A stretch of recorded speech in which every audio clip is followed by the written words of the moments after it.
ॐ अज्ञानतिमिरान्धस्य ज्ञानाञ्जनशलाकया चक्षुरुन्मीलितं येन तस्मै श्रीगुरवे नमः।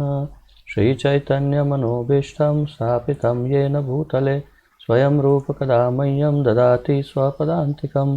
वन्देऽहं श्रीगुरुः श्रीयुतपदकमलं श्रीगुरून् वैष्णवांश्च श्रीरूपं साग्रजातं सहगण रघुनाथान्वितं तं सजीवं साद्वैतं सावधूतं परिजनसहितं कृष्णचैतन्यदेवं श्रीराधाकृष्णपादान् सहगण ललिता श्रीविशाखान्वितांश्च। हे कृष्ण करुणा सिन्धो दीनबन्धो जगत्पते गोपेश गोपिकान्त राधाकान्त नमोऽस्तुते। तप्त कांचन गौरांगी राधे वृंदावनेश्वरी वृषभानुसुते देवी प्रणमामि हरिप्रिये। वाञ्छाकल्पतरुभ्यश्च कृपा सिन्धुभ्य एव च पतितानां पावनेभ्यो वैष्णवेभ्यो नमो नमः। अनंतकोटि वैष्णववृंद की जय। नमः ओं विष्णुपादाय कृष्णप्रेष्ठाय भूतले श्रीमते जयपताका स्वामिन् इति नामिने। नमो आचार्यपादाय निताय कृपाप्रदायने गौरकथाधामदाय नगरग्रामतारिणे। नमः ओं विष्णुपादाय कृष्णप्रेष्ठाय भूतले श्रीमते भक्तिवेदांत स्वामिन् इति नामिने। नमस्ते सारस्वते देवे गौरवाणी प्रचारिणे निर्विशेषशून्यवादी पाश्चात्यदेशतारिणे। जय श्री कृष्ण चैतन्य प्रभु नित्यानंद श्री अद्वैत गदाधर श्रीवासादि गौरभक्तवृंद। हरे कृष्ण कृष्ण कृष्ण हरे हरे हरे राम राम राम हरे हरे। हरे कृष्ण कृष्ण कृष्ण हरे हरे हरे राम राम राम हरे हरे। हरे कृष्ण कृष्ण कृष्ण हरे हरे हरे राम राम राम हरे हरे।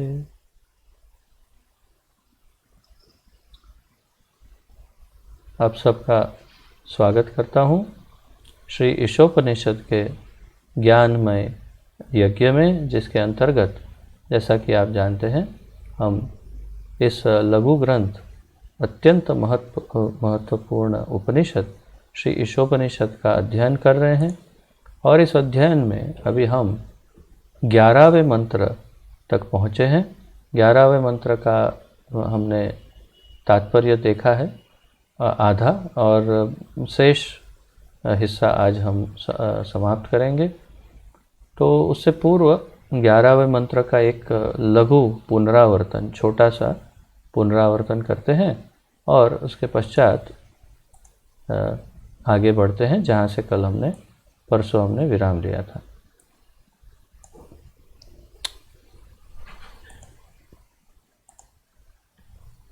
मंत्र 11। विद्यां च अविद्यां च यस्तद्वेदो भयं सः अविद्यया मृत्युं तीर्त्वा विद्ययामृतमश्नुते। अनुवाद है, जो अविद्या की कार्य प्रक्रिया तथा दिव्य ज्ञान विद्या को साथ साथ सीख सकता है, केवल वही बारंबार जन्म मृत्यु के प्रभाव को पार कर सकता है और अमरता के पूर्ण वरदान का भोग कर सकता है। तो यदि थोड़ा सा पुनरावर्तन करें, लघु पुनरावर्तन, रिवीजन, तो जैसे कि आपको स्मरण होगा कि हम इस ज्ञान और अज्ञान को एक साथ सीखने का जो यहाँ पर उपदेश दिया है कि जो अविद्या और विद्या ज्ञान अर्थात दिव्य ज्ञान को साथ साथ सीख सकता है, केवल वही बारंबार जन्म मृत्यु के प्रभाव को पार कर सकता है।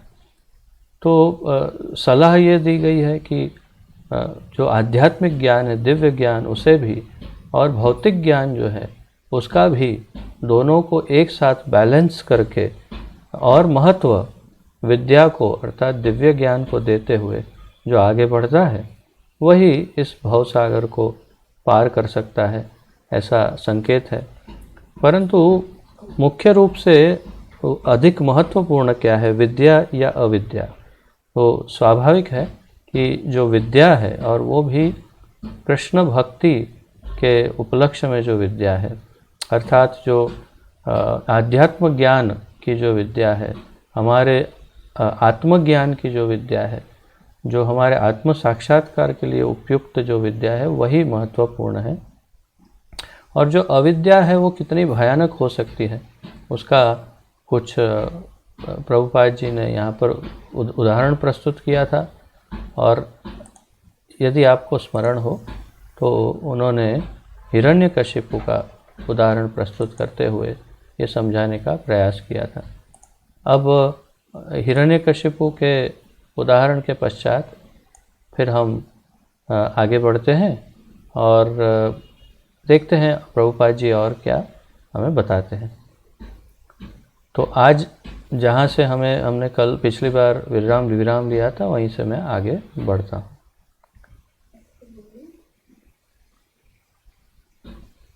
I mean, how many times we can tell how many people? Life goes on. भगवान अपने प्रामाणिक दासों को अपने धाम से अपने इस संदेश का प्रसार करने के लिए भेजते हैं। भगवान अपने प्रामाणिक दासों को और अपने धाम से अपने इस संदेश का प्रसार करने के लिए भेजते हैं, जिससे मनुष्य भगवान के पास लौट सके। और कभी कभी तो भगवान यह कार्य करने के लिए स्वयं आते हैं। तो प्रभुपाद जी अब हमें पहले अविद्या का जो परिणाम है, उसके जो उदाहरण है वो सब दिए कि हिरण्यकशिपु आदि, और उनका अंत क्या होता है वो बताया। और अब हमें ये बता रहे हैं कि विद्या को सिखाने के लिए, आध्यात्मिक विद्या का ज्ञान देने के लिए, शुद्ध ज्ञान हमें प्रदान करने के लिए भगवान दो तरीके से कार्य करते हैं। एक तो सबसे पहले वे ट्राई करते हैं कि वो अपने प्रतिनिधि को भेजें, फिर अपने अवतार को भेजते हैं, अर्थात अवतार में अवतरित होते हैं, और फिर स्वयं संपूर्ण रूप से कृष्ण स्वरूप में वे आ जाते हैं। और यही प्रयास करते हैं कि अधिक से अधिक जीवों को वे अपने साथ सहमति के साथ अपने साथ ले जा सके धाम। तो उदाहरण के रूप में जो हम हर बार जो उदाहरण लेते हैं, वही जो धनिक व्यक्ति या राजा के पुत्र जो चला गया है, तो पिताजी स्वयं आने के पहले वो पुत्र अपने किसी अन्य पुत्र को भेज देते हैं कि जाओ बेटा, वो अपने भाई को ज़रा समझा के प्रयास करो, वो आ जाए तो लेके आ जाओ, घर पे जाओ। तो फिर पुत्र बोलता है, अरे पिताजी जाने दो ना, वो नहीं मानता, नहीं बात, ये नहीं नहीं नहीं नहीं, कैसे भी हमारा बेटा है, तुम्हारा भाई है, जाओ समझा बुझा के लेके आओ। तो फिर इच्छा हो ना हो, ये जो अच्छा वाला पुत्र है वो जाता है और जाके उसके भाई को समझाता है। वहाँ पिताजी के साथ सब कुछ मिलता है, कोई परेशानी नहीं, कोई कष्ट नहीं, तुम क्यों व्यर्थ ही सब कुछ छोड़ करके आ गए हो, चलो आ जाओ, वापस आ रहे हो तो आ जाओ, तुम्हारे लिए पिताजी इंतज़ार कर रहे हैं। कोई कुछ डांटेगा नहीं, कुछ बोलेगा नहीं, कुछ कहने वाले नहीं, चले आओ वापस। मैं जब छोटा था तो हमारे वहाँ वो गुजरात समाचार न्यूज़पेपर आता था।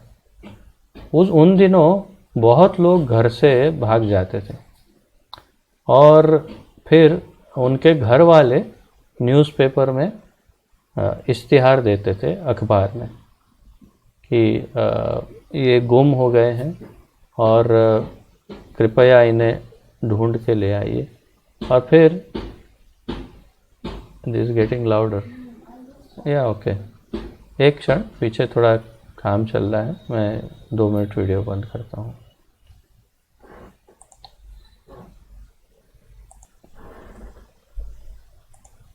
तो वो इश्तिहार में जिसकी मैं बात कर रहा था अखबार में, उसमें एक तो वो जो गुमशुदा जो है उनका चित्र, और ऊपर लिखा रहता है जता रया छे, तो घर छोड़ के चले गए हैं। और फिर नीचे लिखते थे कि प्रिय पिंकू, मतलब एक नाम, जैसे कोई पिंकू, मिंटू, चिंटू, તું જ્યાં હોય ત્યાંથી પાછો આવતો રહે, તને ઘરમાં કોઈ કંઈ કહેશે નહીં, પપ્પા બહુ બીમાર છે, તું જલ્દી પાછો આવતો રહે, तने कोई वढ़से नहीं, खिजासे नहीं।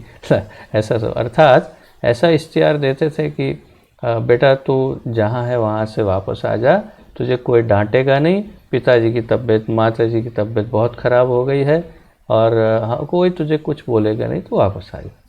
तो बिल्कुल वैसा ही कहने के लिए ये पिताजी अपने भाई को भेजते हैं, अर्थात कि जैसे यहाँ कहा कि भगवान अपने प्रामाणिक दासों को भेजते हैं। तो प्रभुपाद स्वयं उदाहरण देते थे कि जैसे जीसस क्राइस्ट, यीशु क्रिस्त, या फिर मोहम्मद पैगंबर हुए, या फिर अन्य जिनको जिनको लोग कहते हैं कि ये भगवान के दूत हैं या मैसेंजर हैं, और वे स्वयं प्रभुपाद जी जो भगवान के कहने से यहाँ आए। ये गुप्त बात है, परंतु उनके एक शिष्य ने ये किसी प्रवचन में बताया कि एक बार मैंने प्रभुपाद को पूछा कि प्रभुपाद जी आप बताइए कि आप इससे पहले कहाँ थे। तो प्रभुपाद जी का उस दिन मूड बहुत, जो कहते हैं ना आवेश में होते हैं, ऐसे दिव्य आवेश में थे। तो प्रभुपाद जी ने कहा कि मैं गोलोक में ही था कृष्ण के साथ, और एक दिन कृष्ण ने मुझे कहा कि जाओ तुम थोड़ा धरती पर इतना कार्य करके आ जाओ। तो मैं बहुत ही नाराज़ हो गया, मैं मतलब बहुत दुखी हो गया। मैंने बोला नहीं नहीं नहीं नहीं नहीं, मैं आपको छोड़ के नहीं जाऊंगा। तो भगवान ने बड़े प्रेम से कहा कि ज़्यादा समय नहीं लगेगा, बस इतना छोटा सा काम है, ये भक्तों, ये जीवों का उद्धार करना है, सबको भक्ति सिखानी है, तो तुम चले जाओ। तो भगवान ने जब मुझे आदेश दिया तो फिर मेरी इच्छा नहीं थी, फिर भी मुझे यहाँ आना पड़ा तुम सब लोगों के लिए। ऐसा इतना स्पष्ट प्रभुपाद जी ने अपने एक शिष्य को बताया। तो ये बहुत स्पष्ट बात है कि वे भी भगवान के ही प्रिय पुत्र और उनके एक दूत के रूप में हमारे पास आए। फिर जब ऐसे दूत भी विफल होते हैं तो फिर कोई अवतार के रूप में भगवान आते हैं, फिर भी कोई नहीं मानता तो स्वयं भगवान कृष्ण, और फिर कृष्ण के बाद श्री चैतन्य महाप्रभु के रूप में आ जाते हैं कि नहीं अब तो भक्ति सीखेंगे सब। और अब लग रहा है कि चैतन्य महाप्रभु के रूप में जब भगवान अवतरित हुए तो अब सक्सेस लगभग बहुत ही अच्छे प्रतिशत, अच्छे परसेंटेज में मिलेगी, क्योंकि उन्होंने ये घोषणा की है, पृथ्वी ते आछे जातो नगर आदि ग्राम, सर्वत्र प्रचार होय बे मोर नाम। तो पूरी धरती के एक एक गांव में, एक एक गली गली में, सब जगह भगवान चैतन्य का नाम प्रचार होगा, अर्थात कृष्ण का नाम प्रचार होगा। और इस प्रकार जो हरि नाम सुनेगा उनका उद्धार होगा। तो अब चैतन्य महाप्रभु के आने के पश्चात अब ये जो है उनकी इच्छा पूर्ण होती हुई दिखाई दे रही है। अब उनके पीछे पीछे फिर अनेक महान आचार्य पधारे, और सबसे प्रमुख आचार्य हमारे श्रील प्रभुपाद जी जो वास्तव में जगत गुरु है, वे पधारे। तो इन अपने बारे में तो कैसे कहेंगे प्रभुपाद जी, इसीलिए वे इस प्रकार अपनी ही बात कर रहे हैं वास्तव में, लेकिन इस प्रकार कि भगवान अपने प्रामाणिक दासों को अपने धाम से अपने इस संदेश का प्रसार करने के लिए भेजते हैं। तो वो अपनी ही बात कर रहे हैं, जिससे मनुष्य भगवान के पास लौट सके। और कभी कभी तो भगवान यह कार्य करने के लिए स्वयं आते हैं, क्योंकि सारे जीव उनकी प्रिय संतान हैं, उनके अंश रूप हैं। अतएव इस संसार में हमें लगातार मिलने वाले कष्टों को देखकर हमारी अपेक्षा ईश्वर अधिक दुखी होते हैं। तो कई लोगों के प्रश्नों का एक महत्वपूर्ण प्रश्न का उत्तर इस लाइन में है। कई लोग कई बार पूछते हैं कि भगवान ने ये बनाया ही क्यों, ऐसा किया ही क्यों, भगवान हमको दुख दे ही क्यों रहे हैं। और कई लोग तो यही होता है कि जो कोई भी दुख आया तो भगवान बड़े निर्दय हैं, हमें देखो कितना कष्ट दे रहे हैं। परंतु बहुत स्पष्ट बात है कि हम अपनी स्वतंत्र इच्छा से यहाँ आए हैं, हम अपनी स्वयं की इच्छा से यहाँ आए हैं। भगवान ने कभी फोर्स नहीं किया या उन्होंने कोई सज़ा नहीं दी, देनी चाहिए, मजबूरन हमें सज़ा देनी पड़ रही है भगवान को, क्योंकि हमने काम ऐसे किए तो क्या करेंगे। और इसीलिए मजबूरन वे हमें यहाँ भेजते हैं और फिर हमसे अधिक दुखी वे स्वयं होते हैं। प्रभुपाद जी कह रहे हैं, ये बड़ा महत्वपूर्ण है। प्रभुपाद जी कहते हैं हमारी अपेक्षा ईश्वर अधिक दुखी होते हैं, हमसे अधिक दुख भगवान को महसूस होता है। इस संसार के कष्ट हमें अप्रत्यक्ष रूप से जड़ पदार्थ से हमारी असंगतता की याद दिलाते रहते हैं। तो इस संसार के जो कष्ट हैं वो क्यों हमें मिल रहे हैं, कष्ट, ये अरेंजमेंट, ये व्यवस्था क्यों की गई है जिससे हमें कष्ट मिले। तो ये इसी हेतु से की गई है कि जड़ पदार्थ से हमारी असंगतता की याद हमें दिलाते रहे ये कष्ट, इसीलिए कष्ट मिल रहे हैं।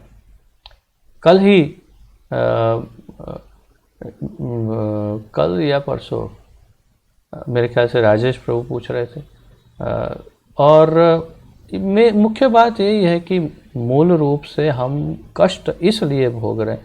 हाँ, अक्षय प्रभु पूछ रहे थे, अक्षय प्रभु ने पूछा कि भक्तों को तकलीफ क्यों होती है, और इसका उत्तर यही उसका उत्तर है। अगर भक्तों को तकलीफ नहीं होगी तो आप देखिए अपने आप को कि जब कोई तकलीफ ना हो तो मन कृष्ण के चरणों में नहीं कहीं और ही भटकता है, और जब थोड़ी सी तकलीफ आ रही हो तो अवश्य ही भगवान की याद आती है। चतुर्विधा भजन्ते माम, उसमें आर्त, तो जो दुखी है वो भी भगवान को भजते हैं।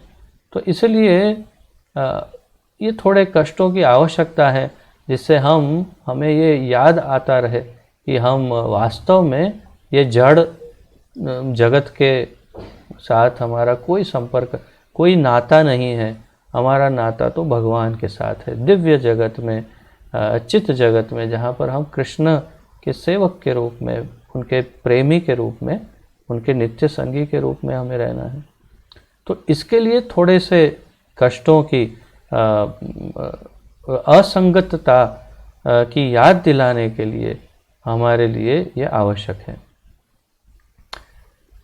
बुद्धिमान जीव सामान्यतया इन चेतावनियों पर ध्यान देकर विद्या या दिव्य ज्ञान के सेवन में लग जाते हैं। बुद्धिमान जीव, अब ये इसमें बहुत सुंदर उदाहरण दिया जा सकता है इस वाक्य के लिए। प्रभुपाद जी देते थे ये इस प्रकार का उदाहरण, और मैं इसको थोड़ा एक चुटकुले के रूप में यही उदाहरण देता हूँ आपको, जोक के रूप में। जैसे एक गाय का गोबर रास्ते में एक गाय ने डाला, तो एक वैज्ञानिक वहाँ से गुजर रहा था और एक गंवार था वहाँ पर खड़ा हुआ। तो वैज्ञानिक ने उसको देखा और ऐसे देख के बोलता है, ओह व्हाट इज़ दिस, ये क्या है। तो गांव वाले ने कहा कि गंवार, गोबर, गाय का गोबर है। गोबर क्या होता है, गोबर नहीं पता है, जो गाय वो गोबर। तो no no no no no no, हम ऐसा नहीं मानेगा। तो कैसा मानेगा भाई? बोले नहीं, आप बोलने से हम नहीं मानता है, हम वैज्ञानिक हैं। बोले अच्छा, तो क्या करेगा?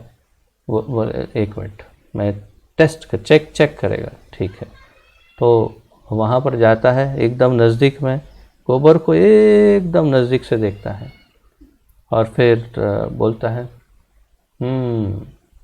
नहीं, इतने से भी पर्याप्त नहीं है, और टेस्ट करना पड़ेगा।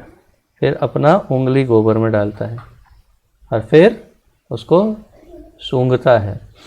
हाँ हाँ हाँ, ये हाफ टेस्ट हो गया, अभी एक और टेस्ट बाकी है। और फिर बाद में आखिरी टेस्ट करके बोलता है yes you are right, this is गोबर। मूर्ख तू जा। तो ये साइंटिस्ट जो है ये इस प्रकार होते हैं, अर्थात ये बुद्धिहीन है। बुद्धिहीन ही किसी प्रमाण को, शब्द प्रमाण को नहीं मानते, वे केवल प्रत्यक्ष प्रमाण में विश्वास करते हैं। प्रत्यक्ष प्रमाण जो हमें दिखता है, जो हमारी इंद्रियों को समझ में आता है, बस वही सत्य है। इंद्रियों के परे कुछ नहीं है, सब कल्पना है। जो इंद्रियों को दिखे वही सत्य है। तो यह है वैज्ञानिक। और जो शब्द प्रमाण पे विश्वास करते हैं वो आचार्यों के कहे वचनों पर तुरंत श्रद्धा रखते हैं। तो जो बुद्धिमान जीव सामान्यतया इन चेतावनियों पर ध्यान देकर विद्या या दिव्य ज्ञान के सेवन में लग जाते हैं। तो इतनी सारी चेतावनियाँ, आप देखो कहीं आपको जवान मिलेंगे जो भक्ति में लगे हुए हैं, कई जवान। तो आप जानते हैं सबसे अधिक बुद्धिमान व्यक्ति का उदाहरण कहाँ दिया जा सकता है? यहीं इसी ग्रुप में आपके सामने राज सर्वाधिक बुद्धिमान। क्यों? सबसे छोटी आयु में ही समझ में आ गया उसे, तो सर्वाधिक बुद्धिमान प्रमाण है। और कई नवयुवक भी ये सुन करके पढ़ करके भक्ति में लग जाते हैं। और कई लोग 70, 80, 90 साल की उम्र भी हो जाए तो भी उन्हें आध्यात्म में, भक्ति में कोई रुचि नहीं होती। फिल्म देखने जाना, पार्टी में जाना, शराब पीना, नाइट क्लब में जाना, ये कार्य करते हैं। जुआ खेलना, अच्छे अच्छे कपड़े पहनना, ये कार्य 70, 80, 90 की साल में करते हैं। और तब भी उन्हें कितनी चेतावनियाँ मिल चुकी होगी, तब तक कितने कष्ट भोगे होंगे, फिर भी उनकी समझ में नहीं आता कि मैं ये शरीर नहीं हूँ। और जो बुद्धिमान है वो छोटी आयु में ही सही उसे समझ में आ जाता है। तो बुद्धिमान जीव सामान्यतया इन चेतावनियों पर ध्यान देकर विद्या या दिव्य ज्ञान के सेवन में लग जाता है। और सेवन में लग जाता है अर्थात ऐसा नहीं कि हाँ हाँ समझ में आ गया बाद में पढ़ेंगे, नहीं, सेवन में लग जाता है अर्थात वो फिर अपने पूरे जीवन को आध्यात्मिक रूप से ढाल देता है। तो आध्यात्मिक ज्ञान के सेवन के लिए मनुष्य जीवन सर्वश्रेष्ठ अवसर है। और जो मनुष्य इस सुअवसर का लाभ नहीं उठाता वह नराधम कहलाता है।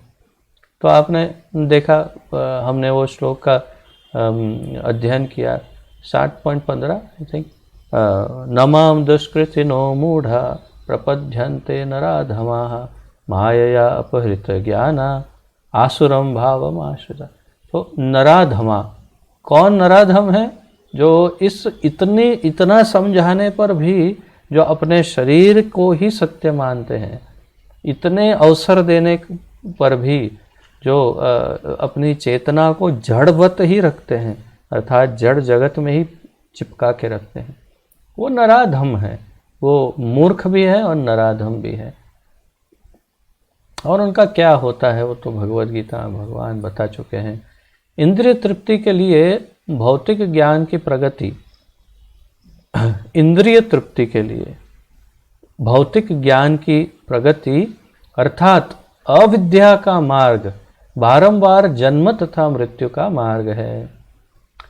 तो इंद्रिय तृप्ति के लिए भौतिक विज्ञान, अच्छे से अच्छे कैसे तृप्ति करे इंद्रियों की, उसके अंदर कितना शोधन करते हैं, कितना संशोधन करते हैं कि हाँ इंद्रियों को कैसे अच्छे से अच्छे तृप्त करें। आप कपड़ों में देखिए कितने परिवर्तन, कितना संशोधन। आप ऐशो आराम की वस्तुओं में देखिए, जैसे गाड़ियाँ या मोबाइल या फिर जो भी घर के डिज़ाइन, विविध उपकरण घर के अंदर, जैसे फ्रिज है, वॉशिंग मशीन, एसी वेसी, कितना परिवर्तन, और हर साल कुछ नया परिवर्तित डिज़ाइन, ये वो बोल ये तो पुराना हो गया डिज़ाइन, नया डिज़ाइन दिखाओ। ये हर चीज़ में जो भौतिक विज्ञान है केवल हमारी इंद्रियों की तृप्ति के लिए बस प्रगति करता है, परिवर्तन करता है और उसी में संशोधन करता है। अर्थात अविद्या का मार्ग है ये। और इस अविद्या के मार्ग पर जो चलता है उसे क्या प्राप्त होता है? जन्म तथा मृत्यु, बारंबार, अनेक बार, अनंत बार। तो ये जन्म तथा मृत्यु का मार्ग है, अविद्या का मार्ग, और ये वो है जो अपनी इंद्रियों की तृप्ति के लिए है। आध्यात्मिक अस्तित्व में जीव की जन्म या मृत्यु नहीं होती। आध्यात्मिक अस्तित्व में, क्योंकि आध्यात्मिक अस्तित्व मेरा क्या है? मैं हूँ एक जीवात्मा, तो मेरा न जन्म है न मृत्यु है, तो यही मेरा वास्तविक स्वरूप है। जन्म तथा मृत्यु तो आत्मा के बाहरी आवरण अर्थात शरीर पर लागू होते हैं। मृत्यु तो बाहरी वस्त्रों के उतारने के समान है और जन्म बाहरी वस्त्रों को धारण करने के समान है। वासांसि जीर्णानि यथा विहाय, तो पुराने वस्त्र हो गए तो उतार दिए। फिर क्या है? नवानि गृह्णाति नरोपराणि, और फिर पुराने फेंक दिए, नए वस्त्र धारण किए। और इसी प्रकार शरीर का भी, जैसे ही शरीर पुराना हो गया उसको फेंक दिया और फिर नया शरीर धारण किया। धीरे धीरे धीरे धीरे धीरे धीरे धीरे बूढ़ा हो गया, उसको भी उतार के फेंक दिया, नया शरीर धारण किया। तो हमने ये शरीर को धारण किया हुआ है वस्त्र की तरह, और यही ज्ञान है। और इसके बाहरी अर्थात ये शरीर के उपलक्ष्य में जो कोई भी ज्ञान है वास्तव में वो एक प्रकार से अज्ञान है। और आध्यात्मिक अस्तित्व, जन्म तथा मृत्यु तो आत्मा के बाहरी आवरण है। तो जन्म और मृत्यु किसकी होती है? ये कपड़ों की। कपड़े नए खरीदते हैं, उसका जन्म हुआ और फिर पहने, फट गए, उसका मृत्यु हो गई, फेंक दिया। बिल्कुल उसी तरह से ये शरीर की मृत्यु होती है और जन्म होता है, मृत्यु होती है, जन्म होता है। मेरी कहाँ मृत्यु और जन्म? मैं कैसे जन्म और मृत्यु ले सकता हूँ? न मैं जन्मा हूँ न मैं कभी मरूंगा। मैं तो अनंत हूँ और अनंत काल से हूँ। तो मेरी न मृत्यु है न मेरा जन्म है, ये शरीर के जन्म मृत्यु है। तो मुझे इस बात का ज्ञान होना चाहिए। मृत्यु तो हाँ, मूर्ख मनुष्य अविद्या के सेवन में बुरी तरह लीन रहने के कारण इस क्रूर विधि की चिंता नहीं करते। मूर्ख मनुष्य जो है वो अविद्या के सेवन में अर्थात इंद्रिय भोग में, बाह्य जगत के, जड़ जगत की जो भी क्या कहते हैं, जो सप्लाई है, जो सप्लाई कर रहा है जड़ जगत, माया जो सप्लाई कर रही है इंद्रिय भोग के तृप्ति के लिए अनेक साधन प्रसाधन, बस उसके अंदर डूबे रहने के कारण वो इसकी चिंता नहीं करता और इसके तरफ ध्यान नहीं देता, और बुरी तरह लीन रहने के कारण इस क्रूर विधि की चिंता नहीं करते। ये विधि कितनी क्रूर है उसकी चिंता नहीं करते। सोचते नहीं कि मृत्यु इतनी आसान नहीं है। हमारे शास्त्रों में स्पष्ट रूप से लिखा है कि जब किसी की मृत्यु होती है तो यम दूतों को आना पड़ता है रस्सियां लेकर। ये सब दिव्य होता है, अर्थात हमारी भौतिक दृष्टि को नहीं देखते, लेकिन फिर भी कई लोगों को दिख चुके हैं यमदूत। और आप इंटरनेट पे देखेंगे तो कितने ऐसे लोग हैं जिन्होंने कहा है कि हमने यमदूतों को देखा, उनके हाथ में बड़े बड़े रस्से थे, और ये सब वर्णन है। तो और ये लोगों ने देखा है, और ये आप इंटरनेट पे उनके अपने मुंह से सुन सकते हैं कि जिनको अनुभव हुए ऐसे। तो ये क्यों आते हैं रस्से लेकर? क्योंकि जीव शरीर को छोड़ के जाना नहीं चाहता, इतना मोहित होता है, तो उसे रस्से बांध करके गले में से पकड़ करके खींच के बाहर निकालते हैं जीव को शरीर में से, ऐसे झटके मार के, और घसीट के ले जाते हैं उसको यमलोक, क्योंकि वो शरीर छोड़ना नहीं चाहता अपने आप। और वो जो प्रक्रिया है जिसमें मृत्यु होती है, अर्थात जब जीव को खींच के निकाल के ले जाया जाता है, तब शास्त्र कहते हैं एक साथ 40,000 बिच्छू डंक मारे उतनी पीड़ा होती है। एक बिच्छू के डंक मारने पर आदमी पागल जैसा हो जाता है, इतनी जलन होती है। तो एक नहीं, 40 नहीं, 40,000 बिच्छू एक साथ, स्कॉर्पियन, वीछी जिसको गुजराती में बोलते हैं, तो 40,000 बिच्छू एक साथ डंक मारते हैं, इतनी पीड़ा शरीर त्याग करते समय होती है। तो मृत्यु कोई आसान वस्तु नहीं है। और जो जरा और व्याधि अर्थात रोग है, उन सब की पीड़ाओं के बारे में ये मूर्ख लोग सोचते नहीं, वे केवल बस इंद्रिय भोग के पीछे पड़े रहते हैं। माया के सौंदर्य से मोहित होकर वे बारंबार उन्हीं कष्टों का शिकार होते रहते हैं, और प्रकृति के नियमों से कोई शिक्षा ग्रहण नहीं कर पाते। तो क्योंकि माया के सौंदर्य से मोहित हैं। माया बहुत सुंदर ढंग से अपने आप को प्रदर्शित करती है, प्रस्तुत करती है, विभिन्न सौंदर्य से, अलग अलग प्रकार के मोह अनंत रूप से मोहित करती है, और वे बारंबार उन्हीं कष्टों का शिकार हो जाते। माया का कार्य है, माया को दिया हुआ है ये कार्य कि तुम्हें यही करना है, और वो अपना निज कर्म कर रही है। माया गलत काम नहीं कर रही है, माया अपना सही काम जो भगवान ने दिया है वही कर रही है, और इससे हम मोहित हो जाते हैं और बारंबार इस चक्र में फंसते रहते हैं।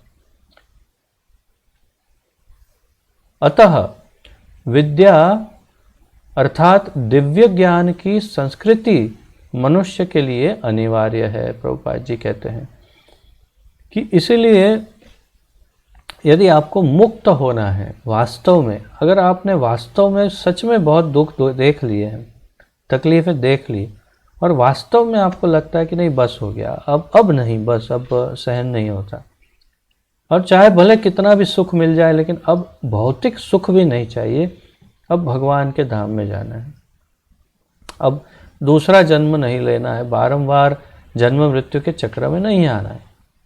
तो एक देवी, एक माताश्री ने मुझे YouTube में प्रश्न पूछा कि मेरी मृत्यु होने वाली है, मैं क्या करूं? तो मुझे लगा उनको कोई रोग होगा, तो मैंने जो बोलना चाहिए बोला। फिर उन्होंने मुझे WhatsApp पर मैसेज किया कि मैं आत्महत्या करने वाली हूँ। तो मैंने कहा कि कारण क्या है? तो कारण ये है कि मैं इस संसार के कष्टों से थक चुकी हूँ, स्वाभाविक है, और बस अब जीवन का अंत लाना है। तो मैंने कहा कि आपको ये भी पता है कि इस आत्महत्या के बाद क्या होगा? तो कहा कि मुक्त हो जाऊंगी, फ्री, कोई चिंता नहीं, कोई प्रॉब्लम नहीं। तब मैंने उनको बताया शास्त्रों के आधार पर कि जैसे ही आत्महत्या करता है जीव, उसे प्रेत योनि प्राप्त हो जाती है, और फिर उसकी मुक्ति नहीं होती। अगर उसका जीवन बाकी है, शेष है, तो निश्चित रूप से भूत बनेंगे, लेकिन अगर जीवन वहीं तक का था तो भी प्रेत योनि ही प्राप्त होती है, क्योंकि आत्महत्या हमारे शास्त्रों के अनुसार महापाप है, और पाप का फल प्रेत योनि में डाल करके उसे भोगना पड़ता है, और अनेक रूप से।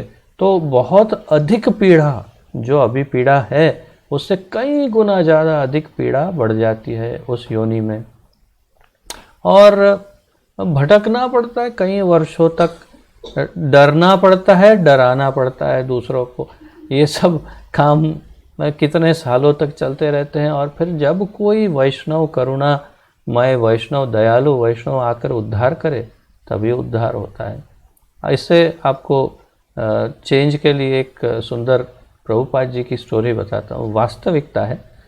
प्रभुपाद जी जब गृहस्थ थे तो एक समय कहीं किसी जगह पर उनको किसी कार्य के लिए जा कर के रहना था। और फिर उन्होंने देखा कि कोई घर रेंट पे क्या कहते हैं उसे, किराए पर मिल नहीं रहा था। तब उन्होंने देखा कि एक बहुत आलीशान महल, लेकिन खंडर जैसा पुराना वहाँ पर है। किसी को पूछा कि ये क्या है? बोले ये तो महल है। बोले महल तो है लेकिन कोई रहता नहीं। बोले नहीं, इसमें भूत होता है तो इसलिए कोई रहता नहीं इसमें। और कहा अच्छा। तो प्रभुपाद जी ने कहा लेकिन मैं रह सकता हूँ। बोले आपको अगर मरना है तो रह सकते हैं, जो मरना चाहते हो जाए, इसमें भूत के बंगलों में कौन जाएगा, मतलब महल। प्रभुपाद जी ने छानबीन की और जो मालिक थे उन्होंने कहा हाँ आपका शौक है, आप जाना चाहते तो आप जाके रहिए, कोई परेशानी नहीं है हमें। तो प्रभुपाद जी उस भूतिया महल के अंदर रहने के लिए चले गए। और पहली ही रात्रि, प्रथम रात्रि में अपने टेबल पर बैठ करके वे अपना जो अनुवाद करते थे वो लिखना आरंभ किया। और उनके टेबल के आसपास में कुछ गतिविधियां आरंभ हो गई, कुछ आवाज़ें आना, कुछ हिलन चलन, ये वो। तो प्रभुपाद जी ने बिल्कुल भी ध्यान नहीं दिया, अपना काम करते रहे। और फिर तो एक व्यक्ति सामने प्रकट हो गया, अत्यंत भयानक और विकृत और बहुत विशाल, बहुत बड़ी हाइट उसकी, और बहुत विशाल और भयानक विकृत व्यक्ति। और फिर प्रभुपाद जी ऐसे लिख रहे हैं और उनके सामने जाके ऐसे चेहरा ऐसे ऐसे कर रहे हैं। तो प्रभुपाद जी थोड़ी देर तो लिखते रहे, फिर बोले क्या है भाई, क्यों परेशान कर रहे हो? तुम तुम्हारा काम करो, मैं मेरा काम करूँगा, और मुझे परेशान क्यों करते हो? उसने बोला है तुमको डर नहीं लगता? मैं भूत हूँ, आई एम भूत। बोले तो ठीक है भूत हो सकते हो, लेकिन तुम तुम्हारा काम करो, मुझे अपना काम करने दो, मुझे मेरे पास समय नहीं। प्रभुपाद जी तो वो तो एकदम आश्चर्यचकित हो गया। फिर प्रभुपाद जी को दया आई। प्रभुपाद जी ने बोला कि तुमको पता है तुम कितना कष्ट भोग रहे हो, तुम ये देखो, तुम्हारी दुर्दशा देखो। और फिर वो भूत का जो ऐसा डराने वाला एक्सप्रेशन था वो चेंज हो गया, वो एकदम ऐसा हो गया, हाँ सही कह रहे, क्या कह रहे। तो उसको ऐसे भावुक हो गया भूत। और फिर प्रभुपाद जी ने कहा कि देखो तुम्हारी ये दुर्दशा देखो, तुमने ऐसे कर्म किए कि तुम्हें ये प्रेत योनि प्राप्त हुई, और फिर देखो कितने वर्षों से न जाने तुम इसमें हो। फिर पता चला, उसने कहा कि वो वहाँ का राजा था, और वो राजा स्वयं कितने वर्षों से, राजा मतलब राजाशाही कब की बात है, तब से वो प्रेत होके वहाँ भटक रहा था। तो प्रभुपाद जी ने कहा एक काम करो, तुम भगवान का दिव्य नाम जप करो मेरे साथ, और फिर देखो तुम मुक्त हो जाओगे। तो प्रभुपाद जी ने कहा मेरे साथ जप करो, हरे कृष्ण कृष्ण कृष्ण हरे हरे, हरे राम राम राम हरे हरे। ऐसे जप करने लगे प्रभुपाद जी। और धीरे धीरे देखते ही देखते वो जो बहुत ही डरावना व्यक्ति था वो एकदम सुंदर तेजस्वी एक राजा के रूप में सामने आ गया। और वो खुद आश्चर्यचकित हो गया कि ये मेरे रूप का परिवर्तन कैसे हो गया। और फिर प्रभुपाद जी ने कहा अब बोलते रहो हरे कृष्ण महामंत्र। और प्रभुपाद जी बोलते रहे हरे कृष्णा, और देखते ही देखते वो वहाँ से संपूर्ण रूप से अदृश्य हो गया, अर्थात कि वो उसको मुक्ति मिल गई। तो प्रभुपाद जी ने एक प्रेत को हरे कृष्ण महामंत्र सुना करके उसकी तत्क्षण मुक्ति करा दी, तत्क्षण। और उसके बाद कई महीनों या पता नहीं कितने दिनों तक प्रभुपाद जी आराम से वहाँ रहे और अपना कार्य करते रहे। तो एक तो ये कि प्रभुपाद जी कितने शक्तिशाली है उसका परिचय है, सामान्य व्यक्ति नहीं है। कितना भी बड़ा क्यों ना हो, दूसरों की क्या बात करें, मैं अपनी बात करता हूँ। अगर मुझे किसी ऐसे अंधेरे घर में रख दिया जाए तो तो हो गया सब कल्याण। तो मुझे खुद को भी डर लगेगा। मैं आपको इसलिए बताना चाहता हूँ कि आपको ये भ्रम ना हो कि मैं कोई बहुत मैं भी अत्यंत सामान्य मनुष्य हूँ, मुझे भी बहुत डर लगेगा। बल्कि बचपन में तो मुझे बहुत डर लगता था भूतों से। तो तात्पर्य ये है कि ये सामान्य व्यक्ति का काम नहीं।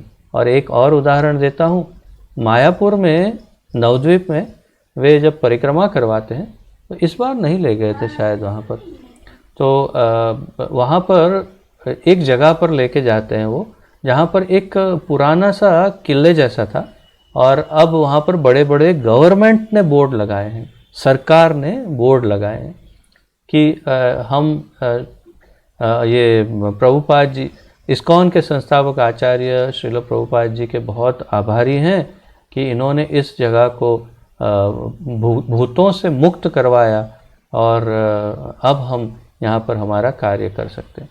तो वो जगह ऐसी थी कि वहाँ पर एक पूरी की पूरी सेना को क्या कहते हैं उसे, धोखे से मार दिया गया था। पूर्व में, बहुत पूर्व काल में, ज़मीन के अंदर से वो टनल जाती है, उसमें से उसे क्या कहते हैं, नहीं गुफा नहीं, व्हाट इज़ दैट कॉल्ड है, सुरंग, सुरंग, सुरंग में से वो सेना सुरंग से चुपके से जा रही थी, और दुश्मनों को पता चल गया था कि यहाँ से जा रही है, तो पूरी की पूरी सुरंग उन्होंने दबा दी। तो पूरी सेना दबकर मर गई, और हजारों की संख्या में वहाँ भूत हो गए, हजारों की संख्या में, क्योंकि घुट घुट के मर गए होंगे। और वहाँ पर सरकार चाहे कुछ भी करने का प्रयास करे, सब कुछ तहस नहस हो जाता था। तब प्रभुपाद जी को जब पता चला तो आए थे मायापुर, तो अपने कुछ शिष्यों को लेकर गए वहाँ पर, और वहाँ बैठ के उन्होंने केवल हरे कृष्ण महामंत्र का कीर्तन किया प्रभुपाद जी ने, और कुछ यज्ञ ये वो कुछ नहीं, केवल हरे कृष्ण महामंत्र का कीर्तन किया, और सारे के सारे भूत गायब, एक भी प्रेत बचा नहीं, सब प्रेतों को मुक्ति मिल गई, सब प्रेतों की मुक्ति हो गई। तो प्रभुपाद जी इतने शक्तिशाली, अद्वितीय शक्तिशाली हैं, और ये हरे कृष्ण महामंत्र भी इतना अद्वितीय शक्तिशाली है। तो इस महामंत्र पर हमें श्रद्धा होनी चाहिए। हम लोग सब्जेक्ट से काफ़ी आगे पीछे हो गए, परंतु ये आपके लिए ज़रूरी है जानना, हरे कृष्ण महामंत्र का बल वो भी, और प्रभुपाद जी की शक्ति, ये दोनों को पहचानना जरूरी था। तो अतः अविद्या अर्थात दिव्य ज्ञान की संस्कृति मनुष्य के लिए अनिवार्य है।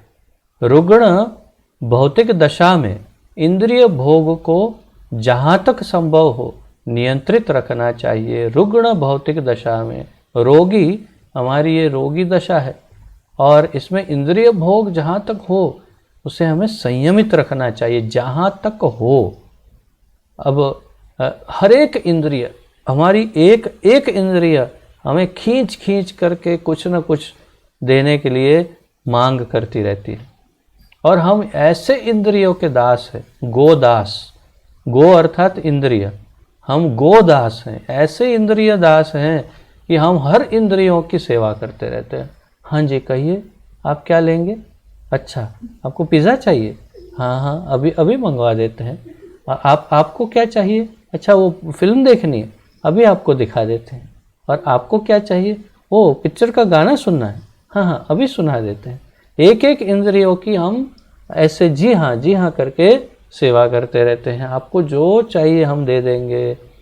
तो हम गोदास की तरह काम करते हैं। ऐसे कभी भी आध्यात्मिक जीवन सिद्ध नहीं हो सकता।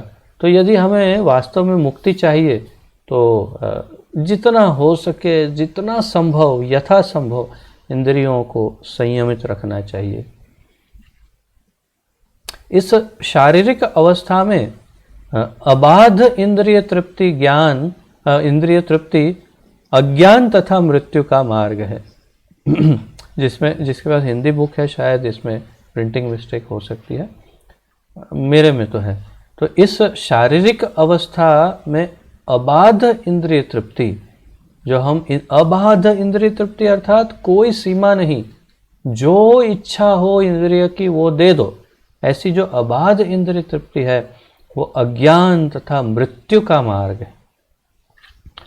जीव आध्यात्मिक इंद्रियों से विहीन नहीं है। जीव जो है आध्यात्मिक इंद्रियों से विहीन नहीं है, अर्थात हम जीवात्मा के रूप में, आत्मा के रूप में भी इंद्रियों के साथ ही है। अर्थात हम शरीर को धारण कर रहे हैं कि नहीं कर रहे हैं, हम हमेशा इंद्रियों के साथ ही हैं।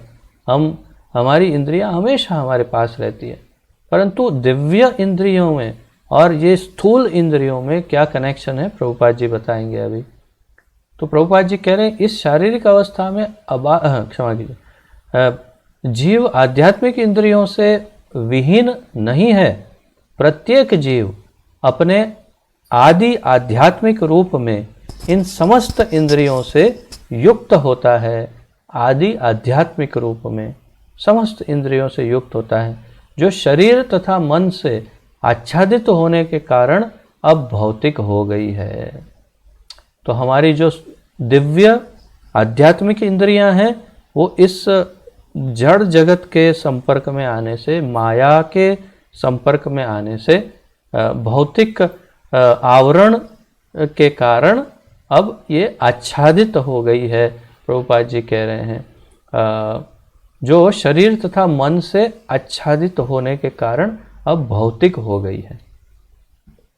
तो हमें शरीर प्राप्त हो गया और मन प्राप्त हो गया, तो मन और शरीर के कारण और ये माया और स्थूल जगत के प्रभाव के कारण हमारी जो इंद्रियां हैं वो अब भौतिक हो गई है, अर्थात सब भौतिक वस्तु ही मांगती है। दिव्य रूप में हमारी इंद्रियां केवल भगवान की सेवा के लिए तत्पर रहती है, तो हमारी सारी इंद्रियां दिव्य वस्तु मांगती है, भगवान की सेवा, भगवान के कीर्तन का श्रवण, भगवान का दर्शन इत्यादि, भगवान के प्रसाद का आस्वादन। परंतु भौतिक जगत में इससे बिल्कुल विपरीत होता है। तो प्रभुपाद जी आगे बताएंगे भी, ये सब एक प्रतिबिंब की तरह है। तो भौतिक इंद्रियों के कार्यकलाप मौलिक आध्यात्मिक लीलाओं के विकृत प्रतिबिंब है। भौतिक इंद्रियों के कार्यकलाप मौलिक आध्यात्मिक लीलाओं के विकृत प्रतिबिंब है। तो जो भौतिक जगत में इंद्रियों को भोगने के लिए जो कुछ किया जाता है अत्यंत हीन माना जाता है और विकृत माना जाता है, क्योंकि वास्तव में ये दिव्य जगत के जो अत्यंत पवित्र और शुद्ध जो इंद्रिय भोग हैं उसका ये विकृत प्रतिबिंब है, स्थूल प्रतिबिंब है, भौतिक प्रतिबिंब है। आध्यात्मिक जगत में यही भोग दिव्य है और अत्यंत शुद्ध है, क्योंकि मुख्य रूप से उस भोग के जो केंद्र में, उस भोग के केंद्र में कृष्ण है। सब लोग, सब जीव अपनी अपनी भोग वृत्ति को कृष्ण से एकाकार करते हैं, अर्थात भगवान को तृप्त करने के लिए अपनी इंद्रियों का भोग होता है। तो ये बहुत बड़ा अंतर है वास्तव में, और ये विकृत प्रतिबिंब यहाँ पर है। तो जो समझ रहे हैं वो तो समझ गए, लेकिन जो नवयुवक हैं या जो बच्चे हैं उनके लिए यही स्मरण रखना है, याद रखना है कि हमारे शरीर की जितनी इंद्रियां हैं उनमें से किसी भी इंद्रियों का कोई भी भोग अर्थात डिमांड हो कि बस ये चाहिए, ये चाहिए, चाहिए, ये करना है, ये करना है, ये कर, तो उसे रोक देना चाहिए, उसे बलपूर्वक ही सही परंतु नियंत्रण में रखना चाहिए। संपूर्ण रूप से तो बंद हो नहीं सकता, तो कोई बात नहीं, संपूर्ण बंद नहीं होगा, परंतु उसकी लिमिट बांध देनी चाहिए कि हाँ बस इतना पर्याप्त है, इससे ज़्यादा भोग हम नहीं कर सकते, अन्यथा आध्यात्मिक जीवन शून्य हो सकता है। तो इसलिए सबको, विशेष रूप से नवयुवकों को और बच्चों को ये सुझाव है कि आगे हमेशा याद रखें कि इंद्रियों को मुक्त न रखे, मुक्त नहीं करे। ये आज का समाज जो है वो मुक्त रूप से इंद्रिय भोग का समाज है। जो मन में आए करो, बस कोई सीमा नहीं, भोग करो जितना भोग करना। ये संपूर्ण रूप से आसुरी संस्कृति है, हमारी संस्कृति नहीं है। और इसमें अंत में बहुत विनाश है। आत्मा अपनी रुग्ण दशा में भौतिक आवरण के भीतर भौतिक कार्य में लगा रहता है। असली इंद्रिय भोग तभी संभव है जब भौतिकतावाद का रोग दूर हो जाता है। अगर वास्तव में इंद्रियों का भोग करना ही है अगर, और आनंद प्राप्त करना ही है, तो ये भौतिक इंद्रिय भोग से दूर जाना पड़ेगा और आध्यात्मिक इंद्रिय भोग करना पड़ेगा, जिसके लिए अभी इस जन्म में तो थोड़ा हमें कंट्रोल करना ही पड़ेगा, इंद्रियों को संयमित करना पड़ेगा, थोड़ा तपस्या करनी पड़ेगी। हमारे असली आध्यात्मिक रूप में जो समस्त भौतिक कल्मश से मुक्त है, इंद्रियों का शुद्ध भोग कर पाना संभव है। हमारे ओरिजिनल स्वरूप में, असली आध्यात्मिक रूप में हम संपूर्ण रूप से इंद्रिय भोग कर सकते हैं, और वो भी शुद्ध भोग, जिसमें कोई दोष नहीं, कोई कर्म बंधन नहीं, कुछ नहीं। परंतु उसके लिए ये भौतिक कल्मश से मुक्त होना पड़ेगा। वास्तव में इंद्रिय भोग कर पाने से पहले रोगी का स्वास्थ्य उपलब्ध करना आवश्यक है। स्वास्थ्य उपलब्ध करना अर्थात रोगी को पहले स्वस्थ होना पड़ेगा, तब वो सबका, जैसे कि उदाहरण, किसी को यदि मान लेते हैं कि पानी पूरी बहुत पसंद है, गोलगप्पा पानी पूरी राजहाँ बोलता है, तो सबको मान लो कि भाई पानी पूरी बहुत पसंद है और आपको पेट की कोई बीमारी हो गई है, और डॉक्टर कह रहा है कि नहीं, अभी आपको खाने पीने में बहुत संयम रखना पड़ेगा, अभी कुछ नहीं, बाहर की चीज़ें नहीं खाना। तो फिर भी आपको पानी पूरी तो खानी है, तो क्या करेंगे? तो आपको सबसे पहले उस रोग से मुक्त होना पड़ेगा। जब आप रोग से मुक्त हो जाएंगे और डॉक्टर कहेंगे ठीक है, आज से आप पानी पूरी खा सकते हैं, तभी आप खा सकते हैं। अन्यथा पानी पूरी खाएंगे तो रोग बढ़ जाएगा और हो सकता है मृत्यु भी हो जाए। बिल्कुल यही उदाहरण है कि हम यदि अपने इंद्रियों को मुक्त रूप से भोग करने देंगे तो हम और दुख और तकलीफ़ों के बहुत ही गहरे खड्डे में गिर पड़ेंगे और कभी बाहर निकलना बहुत असंभव हो जाएगा। और यदि हम अभी अपनी इंद्रियों को संयमित रखते हैं, अगर हमें भोग करना है शुद्ध भोग, इंद्रियों के शुद्ध भोग की बात है, दोष रहित भोग, तो अभी हम रोगी अवस्था में हैं, रुग्ण अवस्था में, और इसलिए अभी हमें अपनी इंद्रियों को संयमित करना होगा। अभी संयमित करेंगे तो इस शरीर से मुक्त होने पर, अर्थात जब भगवान के धाम जाएंगे, तब हम स्वाभाविक रूप से वो भोग होगा ही, और वो अत्यंत मधुर और अत्यंत दिव्य भोग होगा, और उसमें कोई दोष नहीं होगा, कोई कर्म बंधन कुछ नहीं, पाप नहीं, कुछ नहीं। तो इसलिए रोग से मुक्त होना जरूरी है। अतः मनुष्य जीवन का उद्देश्य विकृत इंद्रिय भोग नहीं है। मनुष्य को भौतिक रोग ठीक करने के लिए उत्सुक होना चाहिए। भौतिक रोग को बढ़ाना ज्ञान का संकेत नहीं है, अपितु अविद्या या अज्ञान का सूचक है।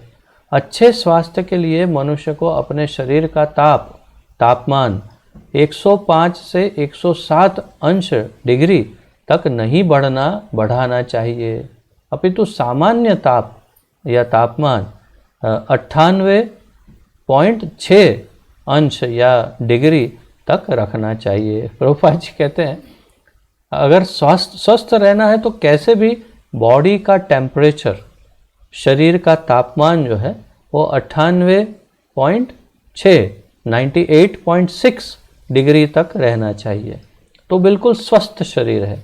अगर 105-160 डिग्री पे आप सोचो इतना होने दो तापमान, कोई बात नहीं, हम स्वस्थ रहेंगे, तो 107 पे तो जय श्री राम, समाप्त हो जाती लीला, ऐसा हो सकता है। तो इसलिए प्रभुपाद जी कह रहे नहीं, तापमान कम करना पड़ेगा आपको।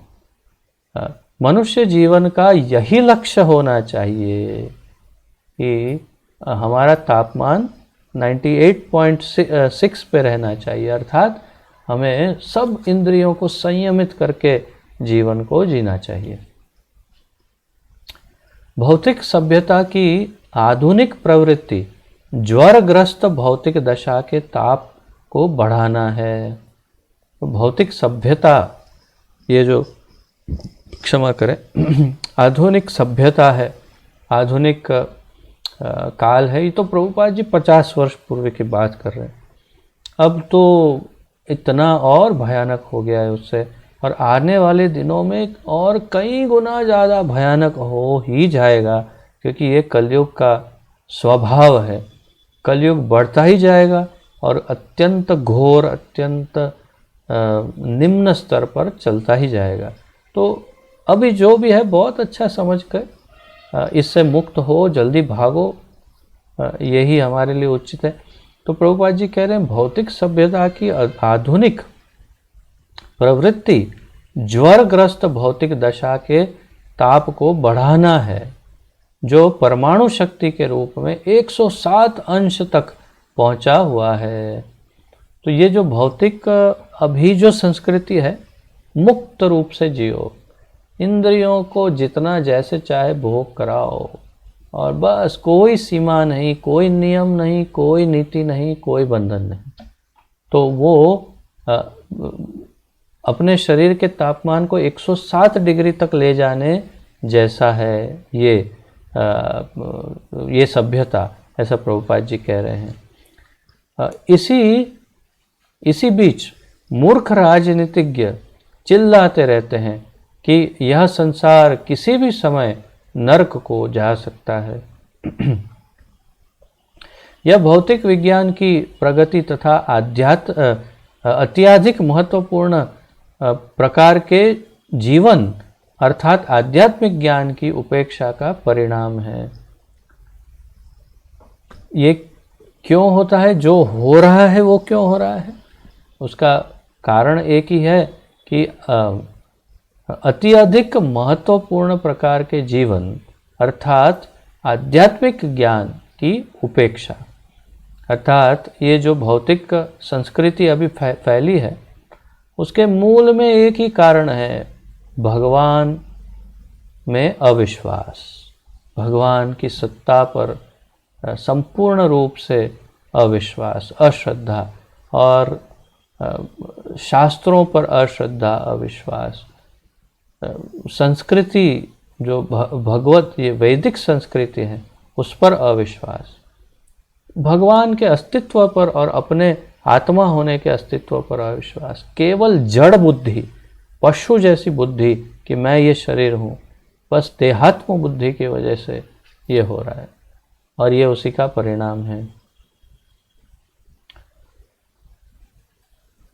श्री ईशोपनिषद यहाँ पर सचेत करता है कि हमें इस घातक पथ पर नहीं चलना चाहिए जो हमें मृत्यु तक ले जाता है।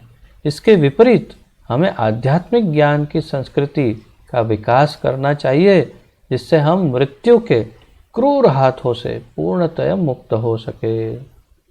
इसका अर्थ यह भी नहीं है कि शरीर के पालन के सारे कार्यों को रोक दिया जाए, अर्थात ये अर्थ नहीं है कि आप, जैसे प्रभुपाद जी ने हर एक का उपाय बताया कि आपको मान लो या आपको आपकी जिह्वा नियंत्रण में नहीं आ रही, जिह्वा जो आपकी जीभ है उसका अर्थात स्वाद लेने का जो उसका इंद्रिय का खिंचाव है वो इतना प्रबल है कि आप उसे रोक नहीं पाते। प्रभुपाद जी ने कहा कोई बात नहीं, आप बहुत सुंदर भोग बनाओ, ठाकुर जी को बहुत अच्छे अच्छे भोग अर्पण करो, अत्यंत स्वादिष्ट, और ठाकुर जी को तृप्त करो। जब भगवान कृष्ण तृप्त हो जाएंगे तो उसे प्रसाद के रूप में ग्रहण करो और अपनी इंद्रियों को इस प्रकार सेटिस्फाई अर्थात संतुष्ट करो। तो इंद्रियों को संतुष्ट करने का ये सबसे श्रेष्ठतम मार्ग और बिल्कुल निर्विघ्न, इसमें निर्बाध्य रूप से कर सकते हैं, अर्थात कि इसमें कोई कर्म बंधन, कोई दोष, कोई पाप नहीं लगेगा। इसी प्रकार जैसे जिह्वा है उसी प्रकार बाकी जितनी इंद्रियां हैं उसके भी इसी प्रकार। जैसे कि अगर किसी की जनेंद्रियों पे उनका अत्यधिक कोई कंट्रोल ना हो तो प्रभुपाद जी ने कहा कि आप गर्भाधान संस्कार जिसे कहते हैं, जो हमारे शास्त्रों में वर्णन है, अब तो ये संस्कृति संपूर्ण रूप से इसे भूल गई है। क्या होता है गर्भाधान संस्कार? ये ऐसी विधि है, दिव्य विधि, जिसको करने के पश्चात जो भी पुत्र या पुत्री जन्मते हैं वो अवश्य ही बहुत ही उत्तम भक्त प्रकट होते हैं। तो गर्भाधान संस्कार विधि करो और गर्भाधान संस्कार विधि करने के पश्चात आप पुत्र और पुत्री की उत्पत्ति करो और जितने पुत्र पुत्री होते हैं उन सबको कृष्ण के भक्त बनाओ। तो इस प्रकार आपकी इंद्रियां भी संयम में रहेगी और बहुत ही उत्तम ढंग से भगवान की सेवा हो जाएगी। तो ऐसे कई प्रभुपाद जी ने हमें सुझाव दिए कि जिससे हम हमारी सारी इंद्रियों को भगवान की सेवा में लगा सकते हैं। कोई इंद्रिय ऐसी नहीं जो भगवान की सेवा में नहीं लग सकती, हर एक इंद्रिय भगवान की सेवा में अवश्य लग सकती है, लगानी ही चाहिए। तो फिर वो संयम में रहेगी। कार्यकलापों को रोकने का प्रश्न ही नहीं उठता। जिस प्रकार की रोग ठीक होने के प्रयत्न का अर्थ यह नहीं होता कि अपने ताप को पूर्णतया मिटा दिया जाए। तो प्रभुपाद जी कह रहे हैं कि जैसे 104, 103, 104, 5 ऐसे बुखार है तो आप उसे 98.6 तक ले आते हैं, शून्य पे नहीं ले जाते हैं। शून्य पे ले जाएंगे तो भी गया काम से। तो प्रभुपाद जी यही कह रहे हैं कि आप सब इंद्रियों को रोक के नहीं बैठ सकते कि नहीं चलो सब इंद्रियां बंद, ऐसे नहीं चलेगा, तो जीवन नहीं चलेगा। परंतु उन्हें युक्तिपूर्वक भगवान की सेवा में लगा करके नियंत्रण में करना चाहिए। बुरे सौदे का सर्वोत्तम उपयोग करना, तो बेस्ट आउट ऑफ वेस्ट, या तो क्या कहते हैं, good out of a bad bargain, something like that, ऐसा कुछ अंग्रेजी में ये सब कहावतें हैं कि जिसमें कहते हैं कि कोई बुरा सौदा हुआ है उसका अच्छा उपयोग कैसे करना वो ढूंढ लो। जैसे मैंने ये पिछली बार भी शायद बताया था आपको कि कुछ गलत चीज़ खरीद ली, अब क्या करें? तो कुछ युक्ति, कुछ सोचो कि उसको किस तरह से अच्छे काम में लगा सकते हैं, इस प्रकार उसका उपयोग हो जाएगा। तो हमने ये शरीर धारण कर ही लिया है, भौतिक इंद्रियां मिल ही गई है, तो ये एक बुरा सौदा है। अब इस बुरे सौदे को भगवान की सेवा में लगा करके इसे अच्छा सौदा बनाना चाहिए। आध्यात्मिक ज्ञान की संस्कृति को इस शरीर तथा मन की सहायता की आवश्यकता होती है। अतः अपने लक्ष्य पर पहुंचने के लिए शरीर और मन को बनाए रखना आवश्यक है। सामान्यतया ताप को 98.6 अंश पर रखना चाहिए। भारत के साधु संतों ने इसे आध्यात्मिक तथा भौतिक विज्ञान के संतुलित कार्यक्रम द्वारा संपन्न करने का प्रयास किया है। वे किसी भी रुग्ण इंद्रिय तृप्ति के लिए मानवीय बुद्धि के दुरुपयोग की अनुमति नहीं देते। इंद्रिय तृप्ति की ओर उन्मुख प्रवृत्ति के द्वारा किए जा रहे रुग्ण मानवीय कार्यकलापों का नियमन वेदों में मोक्ष के सिद्धांतों के अंतर्गत किया गया है।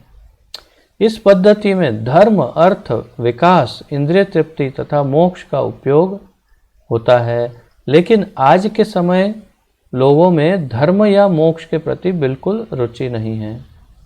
जीवन में उनका एक ही लक्ष्य है, इंद्रिय तृप्ति, और इस लक्ष्य की पूर्ति के लिए वे आर्थिक विकास की योजना बनाते हैं। प्रभुपाद जी बताते हैं कि धर्म, अर्थ, काम, मोक्ष, ये चार हो, उसमें हर एक मनुष्य के लिए ये चार ही मुख्य होने चाहिए। भक्तों के लिए पंचम पुरुषार्थ मुख्य होना चाहिए और वो है भगवान की प्राप्ति। परंतु सामान्य मनुष्य के लिए ये चार पुरुषार्थ बताए हैं शास्त्रों ने, धर्म, अर्थ, काम और मोक्ष। धर्म आप जानते हैं क्या है। अर्थ अर्थात अर्थोपार्जन, अर्थात बिजनेस, नौकरी आदि और घर गृहस्थी को चलाना। काम अर्थात काम वासना की पूर्ति, और मोक्ष अर्थात भगवान या फिर इस शरीर के समाप्त होने पर मुक्ति की प्राप्ति। परंतु इस युग में, इस संसार में, अभी का जो समाज है वो धर्म और मोक्ष ये दो को संपूर्ण रूप से भूल गया है। धर्म के लिए कोई काम नहीं करता, न मोक्ष के लिए काम करते हैं। सब केवल काम और अर्थ, काम वासना की पूर्ति और अर्थोपार्जन अर्थात पैसे कमाना, बस इसके लिए ही सब करते हैं जो कर रहे हैं। क्षमा कीजिए, जीवन में उनका एक ही लक्ष्य है, इंद्रिय तृप्ति, और इस लक्ष्य की पूर्ति के लिए वे आर्थिक विकास की योजना बनाते हैं। पथभ्रष्ट लोग सोचते हैं कि धर्म को बनाए रखना चाहिए क्योंकि आर्थिक विकास में इसका योगदान है। तो जो पथभ्रष्ट लोग हैं वो लोग ऐसा समझते कि धर्म को भी पालन करना चाहिए। क्यों? क्योंकि वो आर्थिक विकास में इसका उपयोग होगा। अर्थात मंदिर में जाना चाहिए, पूजा पाठ करना चाहिए, ये देवी देवता का ये करना चाहिए अनुष्ठान। क्यों? तो ही तो हमें अच्छी समृद्धि मिलेगी, पैसे मिलेंगे, आगे हम अच्छी तरह से विकास कर पाएंगे, हमारा बिजनेस अच्छा चलेगा, सब चलेगा। इसलिए ये सब धर्म तो बहुत आवश्यक है। तो इनके आज के समाज के नज़रिए से देखें तो धर्म का जो उपयोग है वो केवल धन की वृद्धि के लिए ही किया जाता है। जिसकी आवश्यकता इंद्रिय तृप्ति में पड़ती है वो ऐसे सोचते हैं। इस प्रकार मृत्यु के पश्चात स्वर्ग में भी इंद्रिय तृप्ति को सुनिश्चित बनाए रखने के लिए कोई न कोई धार्मिक कर्मकांड पद्धति रहती है, किंतु धर्म का प्रयोजन यह नहीं है। प्रभुपाद जी कहते हैं शास्त्रों वेदों में भी बताया है कि ये कर्म करो और फिर स्वर्ग की प्राप्ति होगी, और स्वर्ग में बहुत सुंदर सुंदर भोग प्राप्त होंगे। तो उसके लिए भी यहाँ पर ही प्रयत्न करते हैं। परंतु प्रभुपाद जी कह रहे हैं धर्म का प्रयोजन ये नहीं है। धर्म का प्रयोजन क्या है? धर्म का मार्ग वास्तव में आत्म साक्षात्कार के लिए है। साक्षात्कार अर्थात साक्षात प्रत्यक्ष हमें सन्मुख देखना या अनुभव करना, उसे साक्षात्कार करना कहते हैं। तो आत्म साक्षात्कार अर्थात मैं कौन हूँ, कहाँ से आया हूँ, मेरा मूल स्वरूप क्या है, भगवान कौन है, भगवान के साथ मेरा क्या, ये सब तो आत्म साक्षात्कार ही धर्म का वास्तव में उसका उद्देश्य आत्म साक्षात्कार है।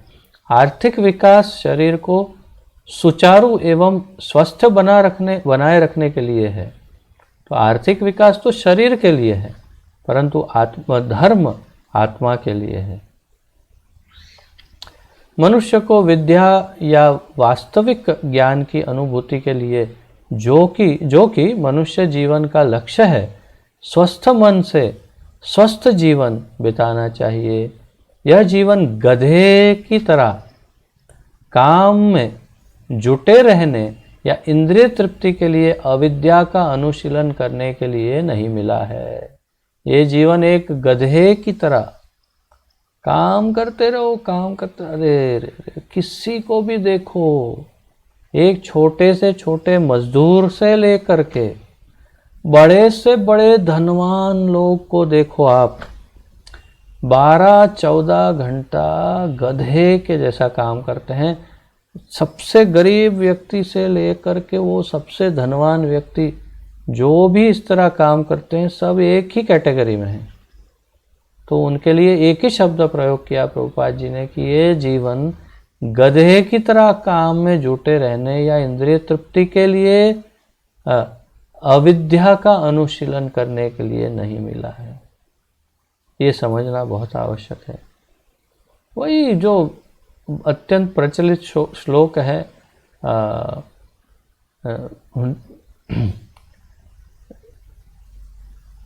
आहार निंद्रा भय मैथुनम च सामान्यम एतत् पशुभिर्नराणाम धर्म्यम ही तेषाम अधिको विशेषो धर्मेन हीन पशु भी समान।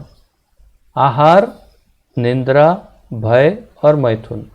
आहार खाना खाना, निंद्रा सो जाना, भय अपना आरक्षण करना, घर बनाना या कुछ और मैथुन प्रजा उत्पत्ति करना, काम की पूर्ति करना। सामान्यम एतत्, ये सामान्य है अर्थात एक समान है, किसमें? पशुभिर नराणाम, सब पशुओं में भी और मनुष्यों में भी। तो फिर विशेष क्या है? धर्म्यम ही तेषाम अधिको विशेषो, धर्म ही तो विशेष है, और अगर धर्म नहीं है तो धर्मेन हीन पशु भी समान। तो अगर धर्म नहीं तो पशु में और मनुष्य में कोई अंतर नहीं। जो ये जिसमें ये उत्कंठा नहीं, ये प्रश्न नहीं कि मैं कौन हूँ, अथातो ब्रह्म जिज्ञासा, ब्रह्म जिज्ञासा नहीं कि मैं कौन हूँ, तो वो पशु ही है। धर्मे नहीं न पशु। तो आज का जो समाज है वो वास्तव में पशुवत समाज है। धर्म की कोई जागृति नहीं है कि मैं कौन हूँ, क्या है, कुछ नहीं, कोई ज्ञान नहीं, कुछ इंटरेस्ट ही नहीं है। तो विद्या का मार्ग पूरी तरह से श्रीमद् भागवत में प्रस्तुत किया गया है, जो मनुष्य का परम सत्य की खोज में अपने जीवन का सदुपयोग करने का आदेश देता है। परम सत्य की अनुभूति क्रमशः ब्रह्म, परमात्मा तथा अंत में भगवान अर्थात पूर्ण पुरुषोत्तम भगवान के रूप में होती है। तो ये वही ब्रह्मेति परमात्मेति भगवान इति शब्दते, इस श्लोक पर प्रभुपाद जी बोल रहे हैं। परम सत्य की अनुभूति ऐसे विशाल हृदय व्यक्ति को होती है जिसने उपयुक्त 10वें मंत्र के तात्पर्य में वर्णित भगवत गीता के 18 सिद्धांतों का पालन करते हुए ज्ञान तथा वैराग्य को प्राप्त कर लिया है।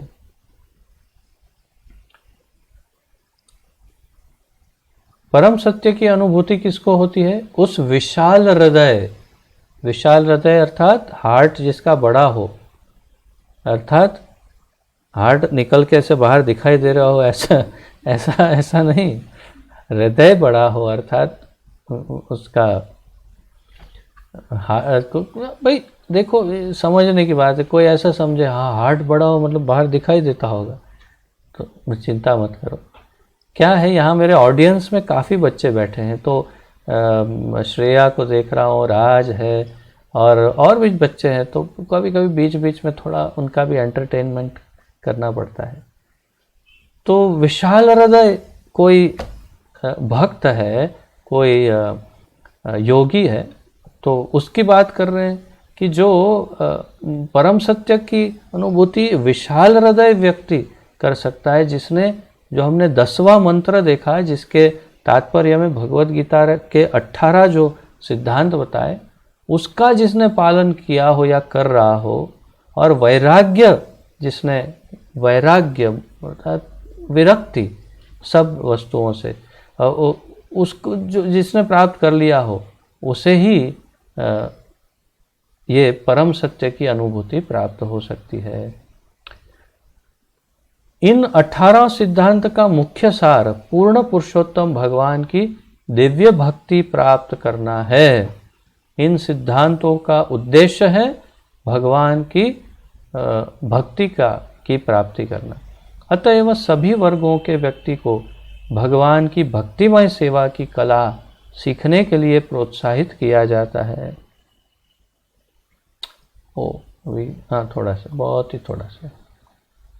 विद्या के लक्ष्य का निश्चित मार्ग श्रील रूप गोस्वामी द्वारा अपनी पुस्तक भक्ति रसामृत सिंधु में वर्णित है, जिसे हमने अंग्रेजी में द नेक्टर ऑफ डिवोशन के शीर्षक से प्रकाशित किया है। प्रभुपाद जी कह रहे हैं, तो हमने नेक्टर ऑफ डिवोशन भक्ति रसामृत सिंधु का अध्ययन कर लिया है।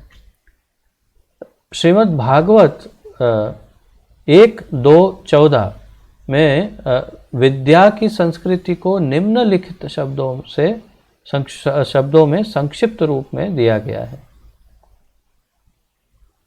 तस्मादेकेन मनसा भगवान सात्वतां पतिः श्रोतव्यः कीर्तितव्यश्च ध्येयः पूज्यश्च नित्यदा।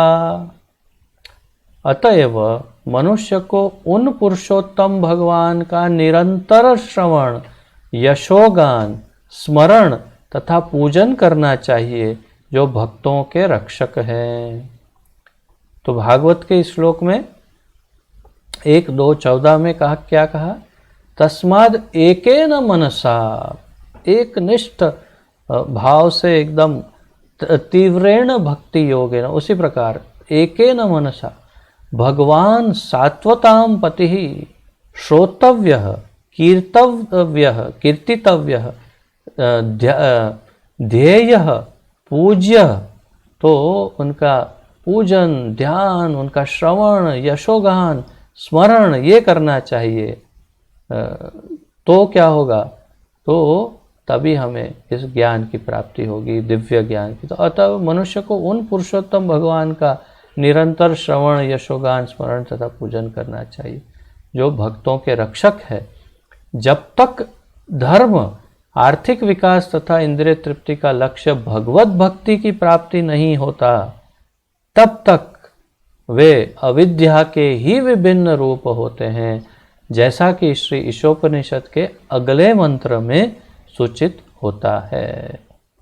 तो जब तक धर्म, अर्थ और काम, ये तीन का उद्देश्य या लक्ष्य भगवान की भक्ति की प्राप्ति ना हो, तब तक चाहे कुछ भी करो, वो सब अविद्या का ही रूप है। और इसका वर्णन अभी 12वें मंत्र में अब आएगा, और जिसका अध्ययन हम कल करेंगे। आज वर्ष टाइम हो, आज काफ़ी समय हो चुका है, तो इसका अध्ययन हम कल करेंगे आगे 12वें मंत्र का। तो आशा है आप सब इस 11वें मंत्र को, काफ़ी लंबा तात्पर्य था, 2 क्लास में हमारा संपन्न हुआ, इसका आप तात्पर्य में कुछ अच्छा मैसेज, अच्छा ज्ञान प्राप्त कर पाए होंगे। और किसी का कोई यदि प्रश्न, उत्कंठा, उत्सुकता, टिप्पणी, सुधार, सुझाव कुछ भी है तो प्रस्तुत कर सकते हैं।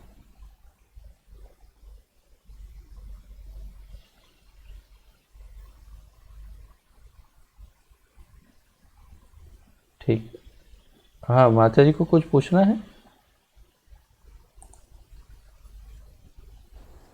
हरे कृष्ण प्रभु जी। हाँ, हरे कृष्ण माता जी। પ્રભુજી પછી પેલા માતાજીનું તમે કહેતા હતા ને આત્મહત્યા વાળું, પછી માતાજીએ શું કર્યું? मुझे पता नहीं है माता जी, उन्होंने अब उसके बाद क्या किया वो मुझे पता नहीं है, क्योंकि मैं अभी प्रयास कर रहा हूँ। अभी अभी तो ताज़ा नया नया उनसे बातचीत आरंभ हुई है और मैं उनको समझाने का प्रयास कर रहा हूँ। बीच बीच में अचानक कुछ इधर उधर की बातें करने लगती है, परंतु मैं प्रयास कर रहा हूँ कि उन्हें भक्ति में लेके आऊँ। उन्हें मैं समझा रहा हूँ कि आप कृष्ण भक्त बन जाइए, अपने जीवन को परिवर्तित कीजिए। जब जीवन परिवर्तित हो जाएगा तो आपको आत्महत्या की कोई आवश्यकता नहीं होगी। उतना ही नहीं, आप दूसरे अनेक जीवों का भी उद्धार कर सकते हैं, उनको भी मुक्त करा सकते हैं और स्वयं भी मुक्त हो सकते हैं। तो ये कृष्ण भक्ति ही सर्वोपरि है। और जो भी दुखी है, जिन्हें भी ऐसे विचार आते हैं या तकलीफ होती है, उन सबको वास्तव में कृष्ण भक्ति में लग जाना चाहिए, तो ही मुक्त हो सकते हैं अपने दुखों से। तो मैंने उनको अंग्रेजी में कहा, change your life, don't and your life. तो अपने जीवन को बदल दीजिए, उसे उसका अंत मत कीजिए।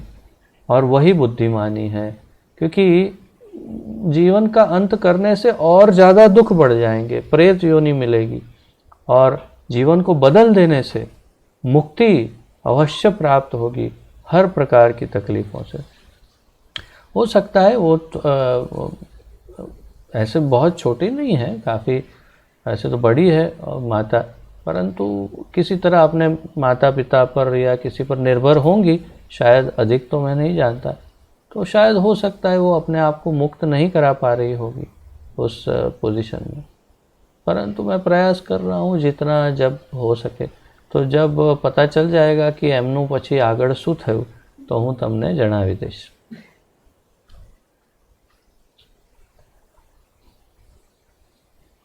ओके, हाँ माता जी।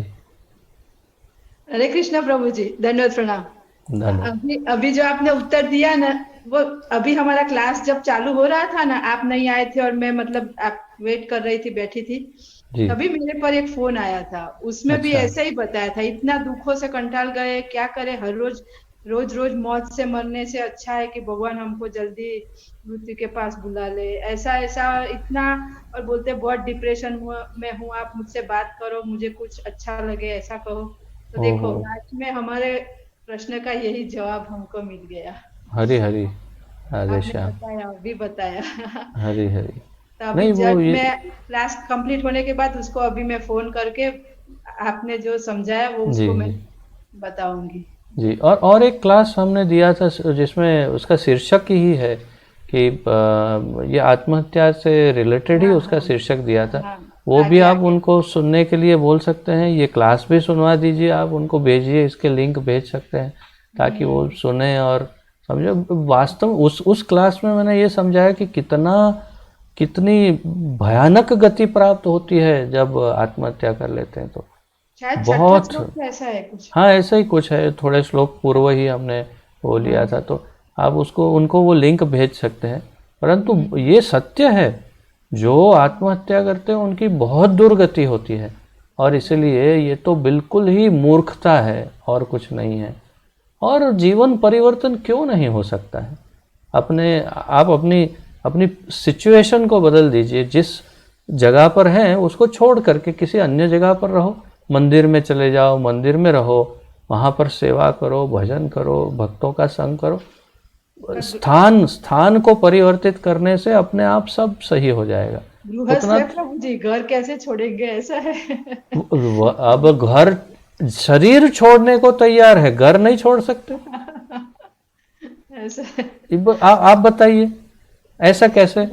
शरीर छोड़ सकते हैं, घर नहीं छोड़ सकते, ये क्या बात है? यही तो मूर्खता है कि जो शरीर छोड़ने को तैयार है तो घर क्यों नहीं छोड़ सकते भाई? शरीर छोड़ के क्या लगता है आपको कि कैसे निराधार हो जाएंगे, कहीं भूत के जैसे लटकते रहेंगे, कोई नहीं मिलेगा अपना, कोई पूछने वाला नहीं होगा कब क्या चाहिए। तो ऐसा भूत होके भटकने से तो अच्छा है कि घर छोड़ दीजिए और अपने वास्तविक घर किसी मंदिर में जा करके, इस्कॉन मंदिर में जाइए, वहाँ सेवा दीजिए, वहाँ रहिए, बहुत ही बढ़िया, पूरा जीवन परिवर्तित हो जाएगा। आप उन्हें भी वही समझाइए।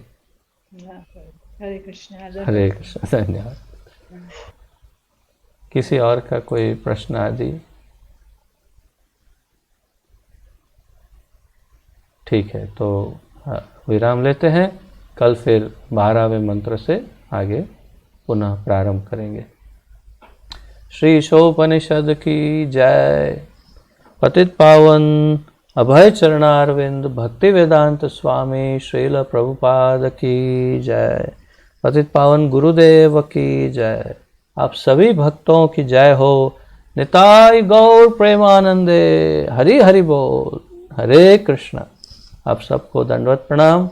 आप सबका बहुत बहुत धन्यवाद।